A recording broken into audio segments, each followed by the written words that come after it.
Dhamma Prabhu ki.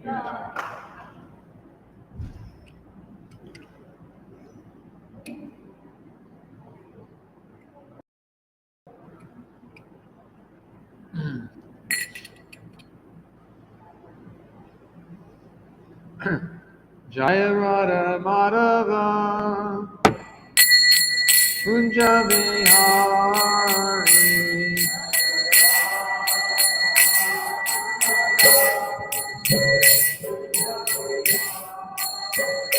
Jaya Radha Madhava Kunja Vihari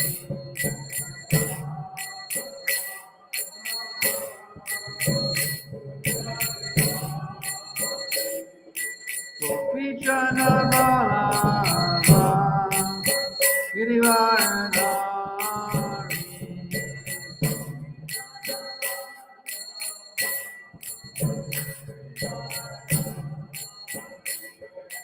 Gopi Jana Balava Girivaradari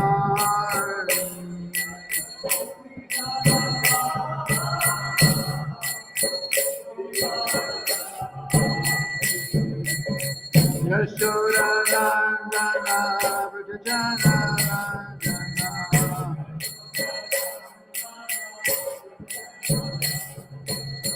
Yashoda Nandana Vrajana Nandana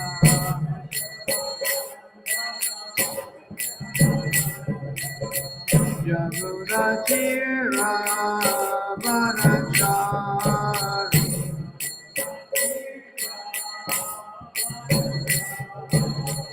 Yamuna Tira Manachari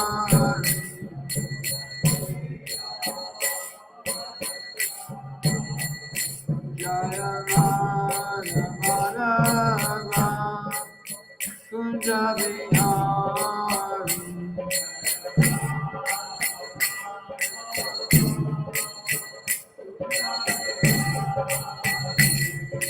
Gopi Jana Balava Girivaradari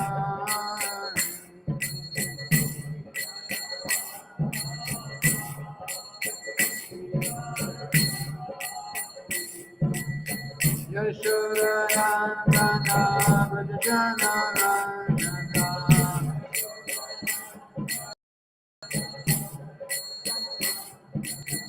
Yamuna Tira Manachari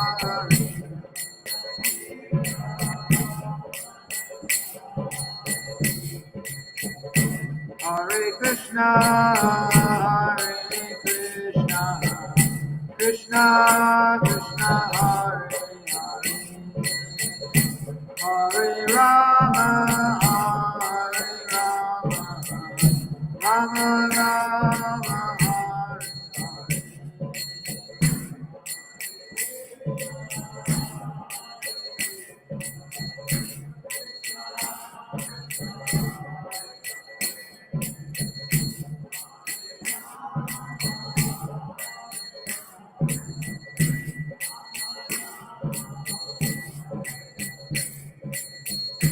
Hare Krishna, Hare Krishna, Krishna Krishna, Hare Hare, Hare Rama, Hare Rama, Rama Rama, Hare Hare.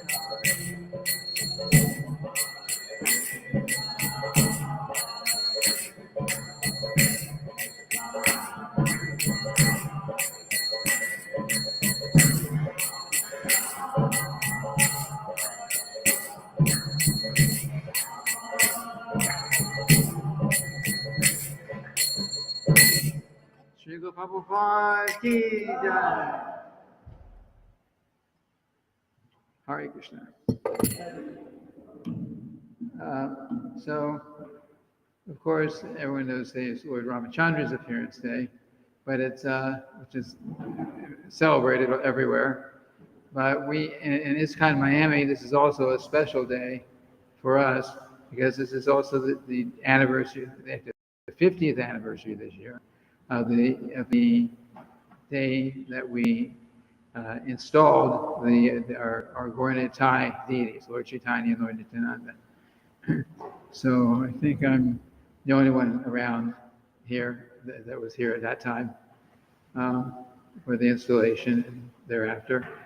So I wanted to speak a little bit about how things were at that time with the deities. As I can remember, it was 50 years ago, so I won't remember everything, but we'll try. So previously to worshiping Gaura-Nitai deities, we were worshiping the picture of Panchatattva. Panchatattva means the Lord Chaitanya, Lord Nityananda, Sri Advaita, Gadadhar, and Srivas, five personalities. It was a picture, a painting, and those were our deities. Just prior to worshiping Lord Chaitanya and Lord Nityananda in the deity form that is still here. So, and our worship was pretty simple then. You did what you could do. You went. Usually you bathe deities, so we bathed. We wiped the picture off. We did the services the best we could, but we wanted to do something more. There's always so much you can do in terms of service for a picture, for a painting. So in due course of time, the arrangements were made, and these deities are large Gaura-Nitai deities. The small ones came later on. The large Gaura-Nitai deities, they were made in India, and they were and the one thing I think of was because nothing happens by accident. So our deities actually arrived in Miami Airport on Lord Nityananda's appearance day, not by our arrangement. So we have to say it by their arrangement. They arrived on exactly on Lord Nityananda's appearance day. We're having our festival, and we got news that the deities actually had come in. So we went to the airport. I also went to the airport and helped bring back the deities in two separate crates. And so we were thinking, Lord Chaitanya's appearance day comes about a month after that, after Lord Nityananda's appearance day. So we were thinking, okay, they came on Lord Nityananda's appearance day. We'll try to do the installation on Lord Chaitanya's appearance day. But there's a lot of work that has to be done for deity installation. You have to make clothing for the deities, just like the deities here are dressed in every day. So twice a day we dress our deities in different outfits, different clothes. So you have to, even before you begin the worship, you have to have so many sets of clothes to change the deities every day. At least maybe 7 or 8 sets to start with.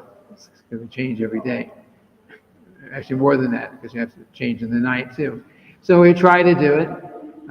It couldn't quite make it by Lord Chaitanya's appearance day. It was a lot to do. So we went to the next festival, which was Lord Ramachandra's appearance day. It came 3 weeks after Lord Chaitanya's appearance day. And the installation was simple.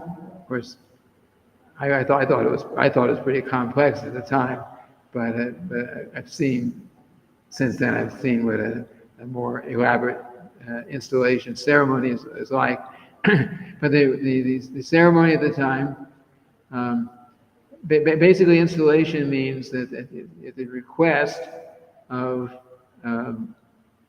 a pure devotee of Krishna, like Srila Prabhupada, specifically Srila Prabhupada, our founder Acharya, Krishna will appear, or Lord Chaitanya or Nityananda will appear in the deity form. That installation means the installation of a deity means the formal arrangement for serving the deity.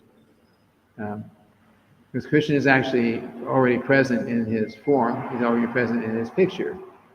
So the installation of the deity means that we're making some formal arrangement, like a promise to Krishna that we will perform certain services, that we will have cook so many offerings for Krishna every day, and they'll be offered at certain times. We'll wake the deities up in the morning. We'll dress them twice a day, like that. We'll put them to sleep at night in their beds. Of course, we have big deities. Then you can only put small beds.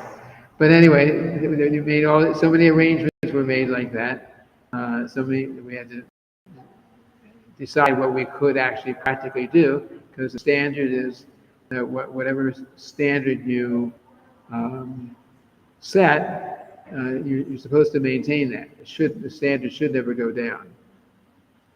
Sometimes it does, but it should never go down. The arrangement should be from the beginning that whatever agreement is made with the deity, that should be kept. So anyway, the deities were installed. The installation was pretty simple in format. It was even simpler than our Abhishek here. We bathed the deities. Those deities were put in we had big plastic tubs to make it a little more opulent. We put aluminum foil over it. That's what we had. So we did like that, and the deities were bathed with a mixture of yogurt and milk and probably some water too, like that. We were bathing them simply, and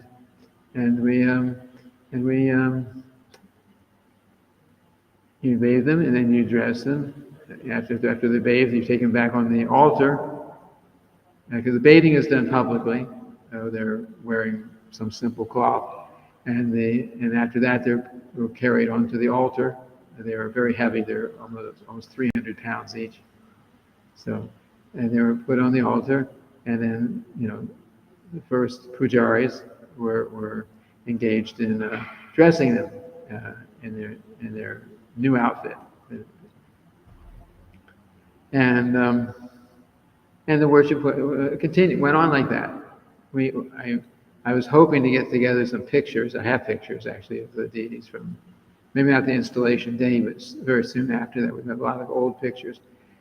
Deities actually they're beautiful then, but they've increased since then. It's an amazing thing in terms of worshiping deities of Krishna. That they reciprocate it by increasing their beauty. That's one of the ways, according to our attempt to serve them. So we were doing our best we could do then, but over the years, the deities actually become more and more beautiful. Their facial features, they're just a bit more beautiful, and of course the outfits become more elaborate with time. The Lord reciprocates with our devotion, and the mood in worshiping the deities and the mood with worshiping these deities from the beginning was we're trying to develop a personal relationship with the Lord. We have philosophy, we study, we have so many services, but we want to develop a personal relationship with Krishna, with Lord Chaitanya, with Lord Nityananda, because that's ultimately the whole goal of life. In the material world, we always try to have relationships with different people, but the supreme person is the Lord, and we try to develop a personal relationship with Him. And by doing deity worship, then that helps us. That helps. That's a very big step in that. Deity worship in general, Srila Prabhupada, he encouraged it. Although Srila Prabhupada, when he first came to America, his first priority was not establishing temples and deities like that. because deities means you maintain. But in due course of time, when things started getting a little bit more organized, then he decided to get forward and installing different deities. So our deities were, well, these deities were installed, Gornatite deities were installed in 1971, 71, 72, 72, I don't know. It was 50 years ago.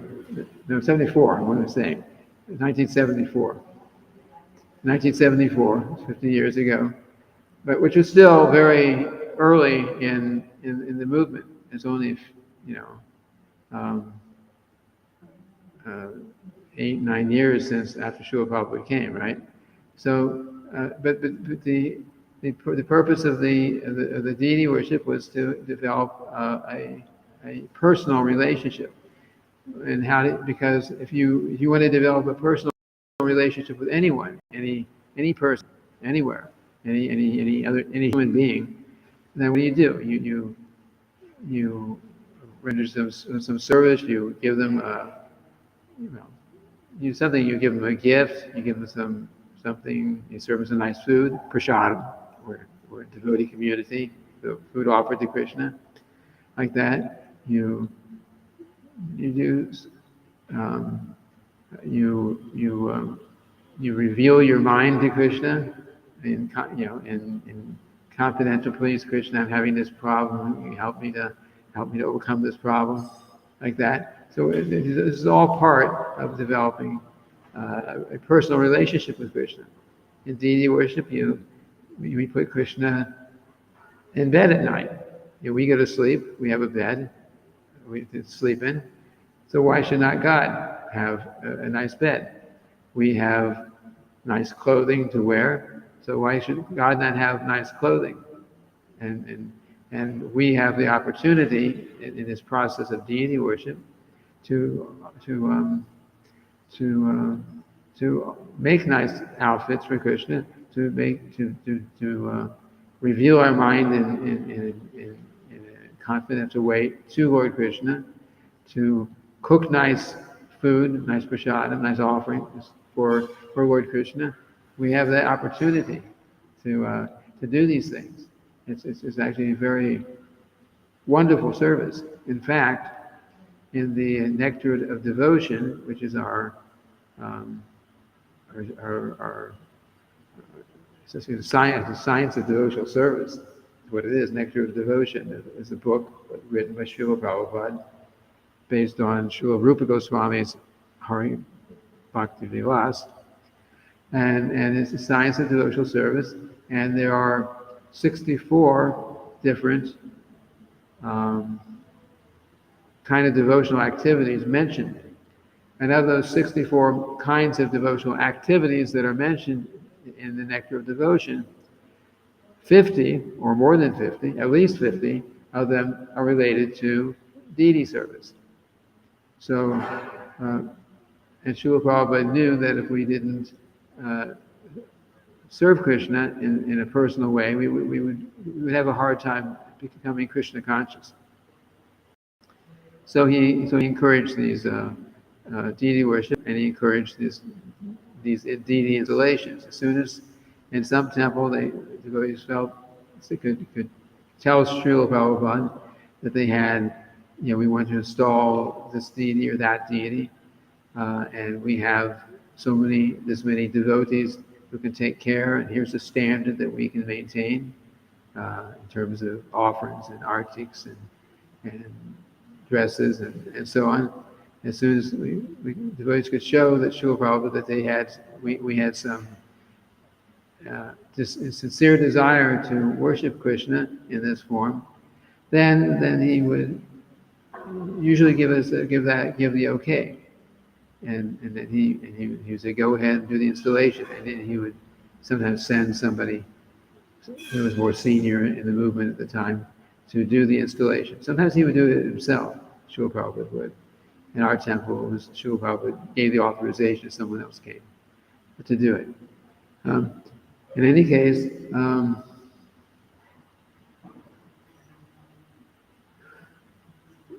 we would, I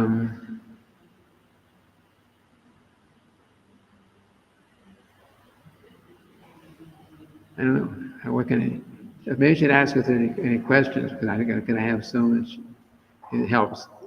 Yes. Hi, Krishna Prabhu, thanks for the class. Thanks for being around for 50 years, doing, doing service. I was wondering, today from Nami, there are hundreds of millions of people, maybe a billion, worshiping a deity somewhere around the world right now. Mm-hmm. There are also hundreds of millions of people saying that this is idol worship. So I would like to know why they're wrong to call it idol worship and why we're right to be doing this kind of thing. Okay, idol worship. What is an idol? Idol means that there's some form that you have made that is not authorized. Authorized means ultimately from God. So Lord Krishna himself, in the Srimad Bhagavatam, among other places, he himself says that I am the deity. I'm that deity that you're worshiping. I am that deity. So he's claiming like, he is the deity. So and every step of the way in deity worship, there's the authorized way to do it.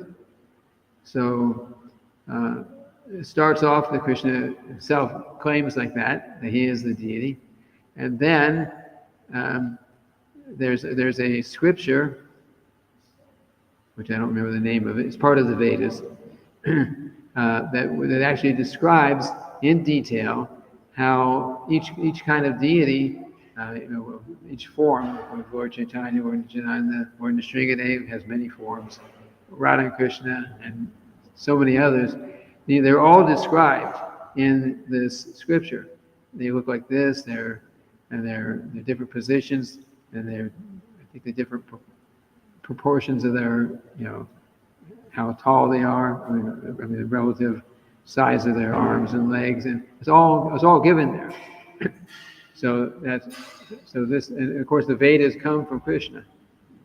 So he's actually giving the descriptions of the forms of his deity form that are allowable, and then so when someone actually makes a deity, then they have to make it according to that form, according to that guideline. So it's like another level of authorization that makes it deity worship, not idol worship. And then the actual installation, Krishna doesn't just like appear just because you decide, you make some form and decide I'm going to start worshiping Krishna like this. He needs the actual request comes from someone who's a qualified devotee. I mean, during Srila Prabhupada's time, he alone would decide what deities could be installed, and different deities have different different standards, right? So Radha and Krishna worship is higher, more difficult, more chance of offense. Gaur Nitai is actually easier because Lord Chaitanya and Lord Nityananda don't accept offenses, so it makes a big difference. Or Jagannath is somewhere in between, like that. But anyway, there's the great devotees. They will authorize this by their request, and of course they're taking, if they do authorize, they're taking some responsibility. Srila Prabhupada sometimes would, ask Krishna, please come and appear in your deity form in such and such place, and then he would ask Krishna to please, you take care of yourself, because these my disciples, they really don't know what they're doing yet. He would really, he was really concerned, but he took that risk. But anyway, he took the risk, and so that's another level of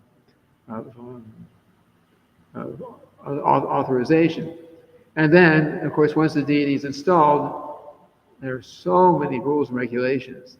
If we have a hard time with, we need a certain number of devotees to really keep up with everything. But if you really follow all the rules and regulations, then it becomes it's very difficult to keep up with everything. But there's a lot of rules and regulations on the proper way to worship the deity. So that's another level of authorization. And also not just anyone can worship the deity, because you can't worship Krishna if you're not, like in the temples, you can't really worship Krishna, and if you're not following the four regulative principles, chanting Hare Krishna regularly, and avoiding the offenses like that, you cannot do that. You cannot worship Krishna in the deity form like that. There's a certain standard. Basically, our worshiping the deity on the altar requires Brahminical initiation, at least in our temples. In the home, it could be different. It's not quite as strict, but in the temples, that's the standard, like that. So there's like how many levels of authorization that we have to follow to worship Krishna as worship the deity. Whereas in idol worship, you can make any form of anything that you feel like, and you claim whatever you claim when you claim it is, and you make up your own idea of how you're going to worship that form. In the the Judeo-Christian path, or very early on, there was a group of people at that time who they made the story of the golden calf, and they did it, and they had their way of whatever their idea of worship was, but that was definitely idol. That was definitely idol. There was nothing authorized about it. It was just somehow they came up with the idea, and they made up their own rules, and it was wrong, like that. So that's idol worship. The deity worship is very strict and very serious affair.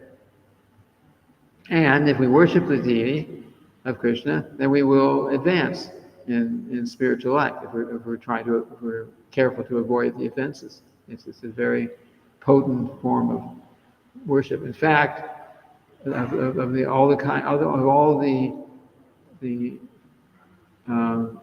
I was saying earlier, the 64 types of devotional activities mentioned in the Nectar Devotion, 50 of them or more are related to deity worship.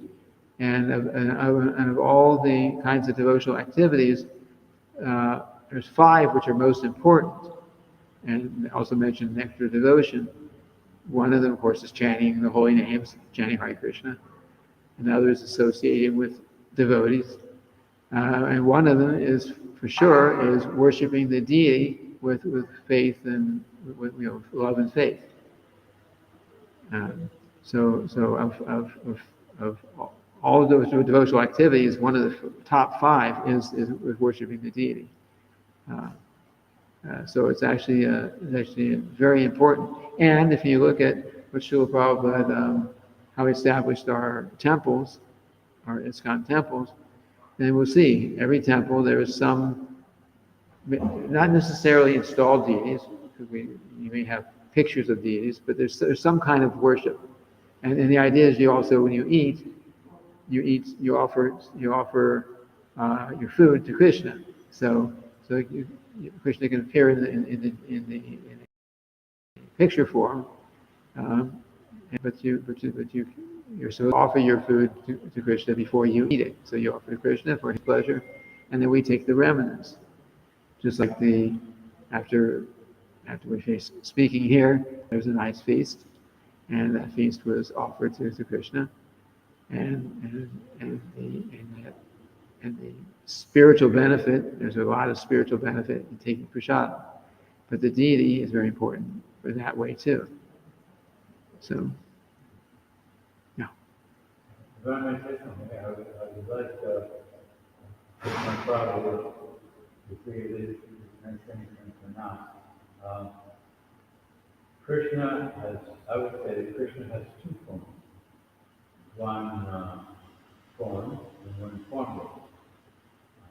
You could say maybe that the form of Krishna, as you see in that picture, with the flute and the garlands and the peacock, are Saguna Brahman, and formless, beyond form, the absolute is Nirguna Brahman. And those are equal to Krishna. One formless, God before expression, and Saguna Brahman, Krishna in form, is God into expression. So Krishna is complete. So he has to have a personal form and he has to have impersonal aspect also, right?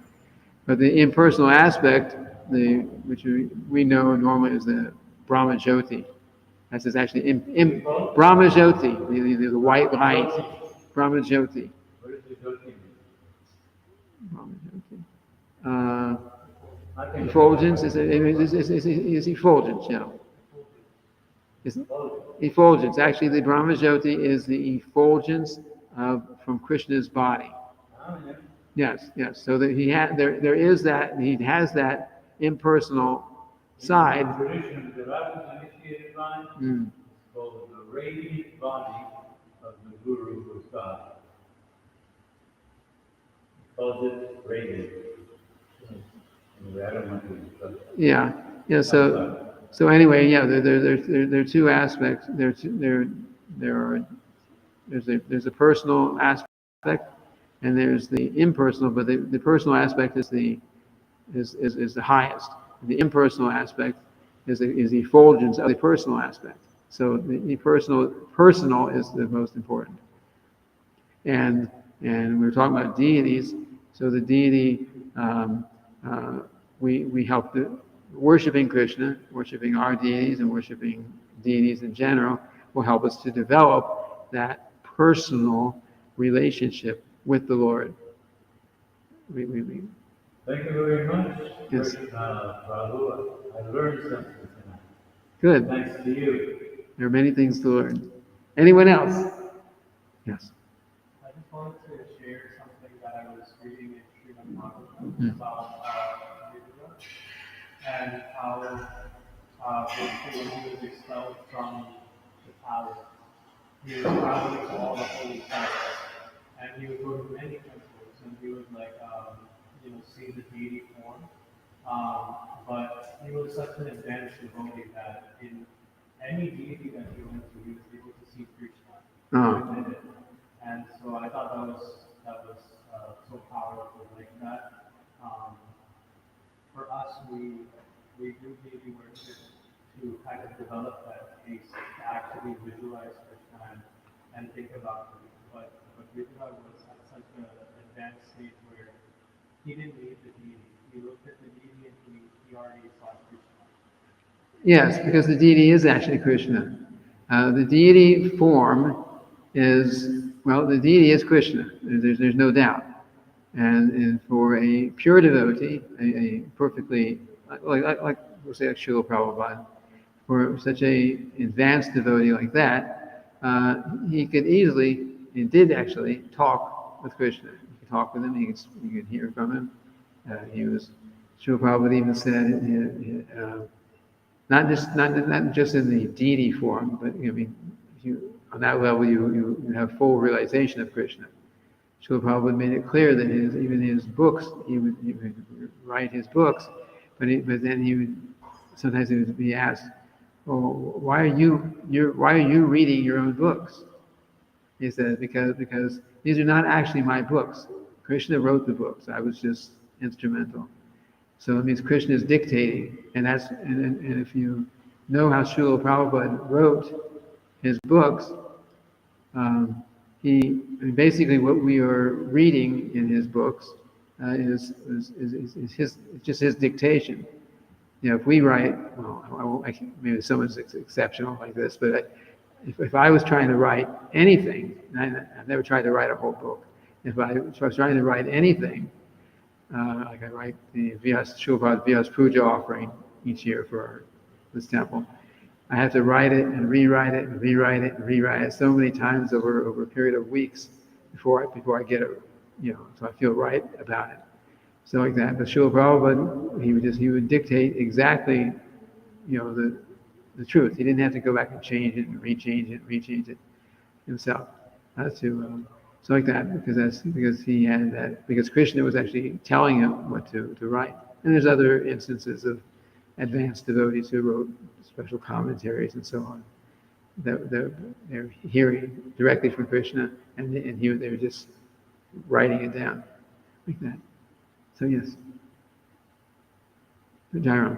This holy Ram is named Naimisharanya, and we can see that manifest tonight because we have a congregation of devotees discussing things and Yeah. Our temple is. A lot of our temples have alternate names. We have our legal name, ISKCON Miami, with our legal name, but we also have a alternate name, which is maybe more the mood that we have or the mood that we're trying to develop. So many years ago, like in 1975, when Srila Prabhupada visited Miami Temple, and he gave his lectures, 3 lectures on Bhagavad Gita lecture that night under some big banyan trees we had in that place. And then some point during that visit, and it was only for a couple of days, the idea came up. Maybe I hardly was with Srila Prabhupada when he was there as the background doing other services, but he was there, and the idea came up to call this temple the New Naimisharanya, New Naimisharanya forest, and the mood is Naimisharanya. There's a place. Actually, there is a Naimisharanya forest, and if you read in Srimad Bhagavatam, right in the beginning, the first canto, first chapter, you'll start. You'll read about the sages of Naimisharanya who came together and were planning to perform a 1,000-year-long sacrifice of hearing and chanting about the glories of the Lord. Basically, they're hearing and chanting Srimad Bhagavatam.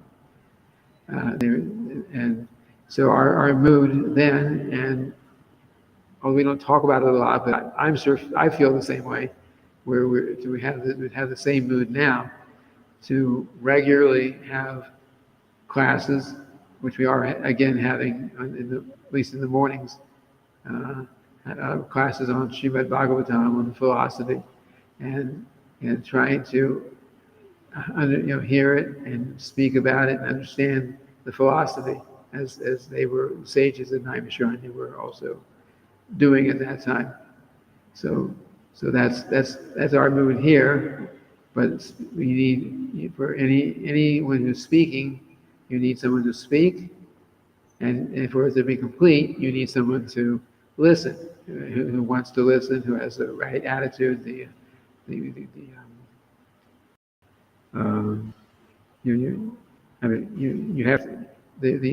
speaker has to. The rule is the speaker has to have heard the knowledge through the disciplic succession, like we were getting it through Srila Prabhupada's books, which is coming down through our line of succession from guru to disciple and so on, and also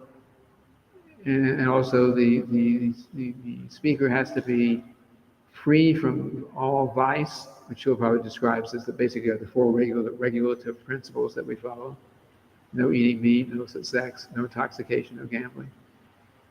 And then the hearer, because there's 2 sides to any discourse. So you have the speaker who has certain qualifications, and the hearers need to have respect for the subject matter and respect for the speaker, and be willing to, actually just and inquiries are supposed to be, in a submissive mood. I mean, if you just like if you go to a college classroom and your teacher is speaking something, of course that's not necessarily spiritual life, but if your teacher is speaking something, your professor is speaking something, and and everything that you ask is like a challenge, like a you're fighting against the teacher. You're challenging his even they're trying to prove that he doesn't actually know what he's talking about. Then you're not going to learn anything. You're not going to learn anything. So same thing in spiritual life. We need to speak what is the truth, and those who hear need to have the right attitude and the right mood. And if both are there, then the exchange of knowledge is very, we say, fruitful. And if we don't have that, then it just becomes a disturbance on both sides, the hearer and the speaker. Anyone else? Just one quick one. This gentleman here in the audience is kind enough to teach you a little bit about your tradition. He said that Lord Chaitanya was the incarnation of Krishna for the sage. If that is so, then what do you say about A.C. Bhaktivedanta Prabhupada? Was he also an incarnation of Krishna? No. Srila Prabhupada is representative of Lord Chaitanya. Srila Prabhupada is not God, and he would not tolerate anyone calling him like that. Okay? Lord Chaitanya was God. Yes. Lord Chaitanya is God. But the devotee of God, like Srila Prabhupada, he's not God, and he doesn't want to be called God. But he's representative of God. And the representative of God, the spiritual master, especially someone of Srila Prabhupada's status, in advancement. The only incarnation of Krishna to say is Lord Chaitanya. There are probably more, but because it says the incarnations of the incarnations are coming constantly, like the waves in the ocean. So, but we're not necessarily told about every single one, because it would be, Some are anonymous. Huh? Some may be anonymous. Yeah.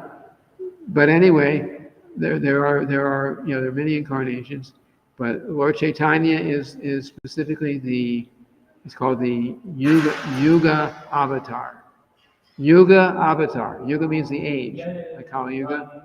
So Yuga Avatar means that in each age there's some incarnation of the Lord who comes to teach the people the method of self-realization for that age.